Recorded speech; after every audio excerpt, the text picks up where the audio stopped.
सूर्य दिवसेंदिवस आग ओकतोय, यामुळेच अंगाची लालेलाल होते। या उकाड्यापासून सुटका मिळवण्यासाठी अनेक जण विविध शीतपेयांना पसंती देत आहेत।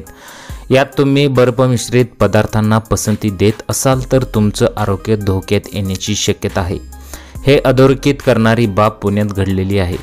इथं बर्फातच मृतावस्थेत उंदीर आढळल्याचं दिसत आहे। जुन्नर तालुक्यात ही घटना समोर आलेली आहे। एकाच वेळी मोठ्या प्रमाणात बर्फ तयार केला जातो। हे बर्फ उसाचे गुऱ्हाळ, सरबत, गोळा यासह अनेक शीतपेयांसाठी वापरण्यात येत असतात।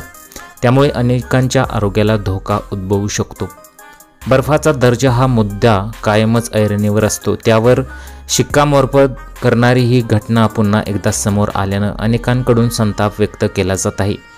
नियोज येथील एका आईस फॅक्टरीमधून हा बर्फ विक्रीसाठी येतो।